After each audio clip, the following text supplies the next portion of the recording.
అందరికీ శుభోదయం అండి. దేవుడు మన కొరకు సిద్ధపరిచిన వాక్యమును చదువుకుందాం. యెషయా గ్రంథము 53వ అధ్యాయము 5వ వచనము. అతడు పొందిన దెబ్బల చేత మనకు స్వస్థత కలుగుచున్నది.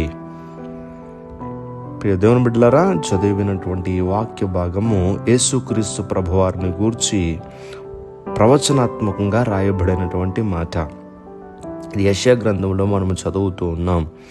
అప్పటికి ఇంకా యేసుక్రీస్తు ప్రభువారు భూలోకంలో పుట్టలేదు. కానీ యెషయా ప్రవక్త చేత దేవుడు ఒక ప్రవచన పూర్వకంగా ఈ మాటను పలికిస్తూ ఉన్నారు. ఇక్కడ మనం చదివినట్లయితే, మన అతిక్రమములను బట్టి అతడు గాయపరచబడెను, మన దోషములను బట్టి నలగొట్టబడెను, మన సమాధానార్థమైన శిక్ష అతని మీద పడెను, అతడు పొందిన దెబ్బల చేత మనకు స్వస్థత కలుగుచున్నది. యేసుక్రీస్తు ప్రభువారి భూలోకానికి వచ్చి మన అతిక్రమములను బట్టి ఆయన గాయపరచబడి, మన దోషములను బట్టి ఆయన నలగొట్టబడి, ఆయన పొందిన దెబ్బల చేత మనకు స్వస్థత కలుగుతుందని మనం చదువుకున్నాం. ప్రియ దేవుని బిడ్డలారా, ఆయన పొందిన దెబ్బల చేత మనకు స్వస్థత కలుగుతూ ఉంది. యేసుక్రీస్తు ప్రభువారు భూలోకంలో ఉన్న సమయంలో అనేక మంది జనసమూహములు ఆయన దగ్గరికి వస్తూ ఉండేవారు, ఆయన్ని వెంబడిస్తూ ఉండేవారు.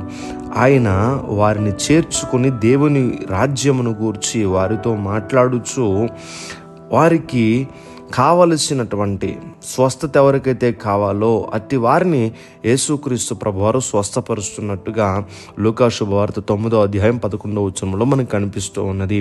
ఎవరైతే శారీరకమైనటువంటి బలహీనతలతో స్వస్థత కావాలని ఆయన దగ్గరికి వచ్చి ఉన్నారో అట్టి వారికి యేసు ప్రభువారు స్వస్థత అనుగ్రహించినట్టుగా మనం వాక్యంలో చూస్తున్నాం. అయితే స్వస్థత శరీరానికే కాదు, మనం బుద్ధికి కూడా కావాలి. వాక్యములో స్వస్థ బుద్ధి కలిగిన వారై అంటుంది వాక్యము. అంటే స్వస్థ బుద్ధి అనేది కూడా కావాలి. ఈ రోజున శరీరానికే కాదు స్వస్థత కావాల్సింది, మన బుద్ధికి కూడా స్వస్థత కావాలని దేవుని యొక్క వాక్యం మనతో మాట్లాడుతుంది. నిజమేనండి, దేవుడు మనల్ని స్వస్థపరచకపోతే, మన బుద్ధిని స్వస్థపరచకపోతే మన బుద్ధి దేవునికి దూరంగా ఉంటూ ఉంటుంది.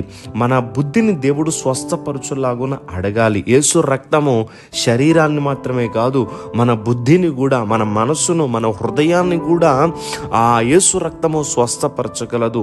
ఈ ఉదయకాల సమయంలో శారీరకమైనటువంటి స్వస్థత నీకు కావాలన్నా, అలాగనే మరి ముఖ్యంగా ఆ స్వస్థ బుద్ధి కలిగాలన్నా మనం యేసయ్యను అడగాలి.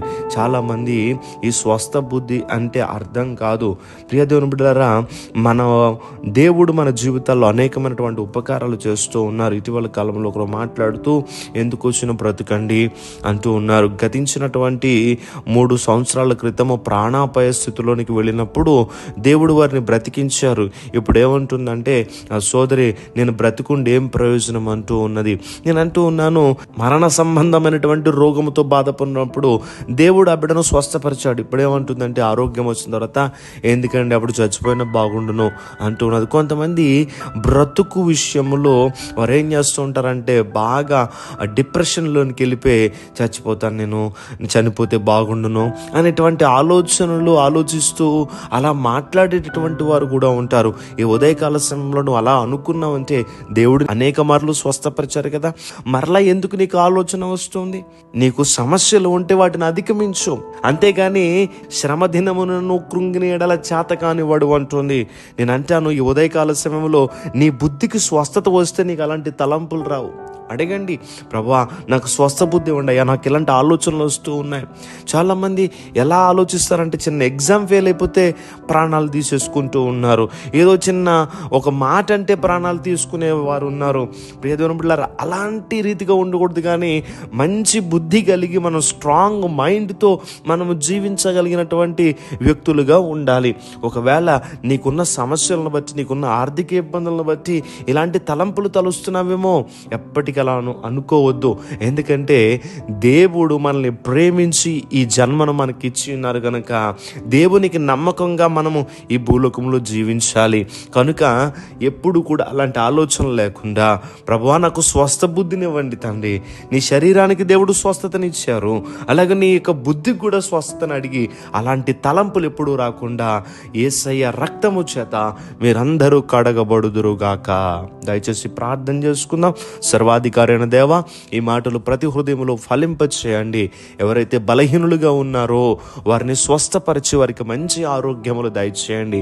అలాగనే ఎవరి బుద్ధి బలహీనంగా ఉన్నదో, ఎవరి బుద్ధి ఎందుకు వచ్చిందిలే ఈ ప్రాణము, ఎందుకు వచ్చిందిలే ఈ జీవితము అని ప్రతిదానికి ఇలా ఆలోచిస్తున్నారు, వారి బుద్ధిని స్వస్థపరచి నేను సమస్యలను ఎదుర్కోగలను, నా పరిస్థితులను బట్టి నేను భయపడవలసిన అవసరం లేదు, నాకున్న సమస్యలన్నిటిని నేను అధిగమించగలను అనేటువంటి విశ్వాసంతో వారిని నింపి వారు స్వస్థ బుద్ధిని ప్రభు వారికి దయచేయండి. మీరు పొందిన దెబ్బల చేత మాకు స్వస్థత కలుగుతుంది కనుక మా శరీరములకు మా యొక్క బుద్ధికి మీ స్వస్థత దయచేయమని ఈరోజు నిబిడలు వారి పనులు ప్రారంభిస్తుండవు, వారి పనులన్నిటికీ మీరు తోడుగా ఉండమని యేసుక్రీస్తు వారి యొక్క నామం పేరట అడిగి వేడుకుంటూ ఉన్నాం మా పరమ తండ్రి. ఆమేన్, ఆమేన్, ఆమేన్.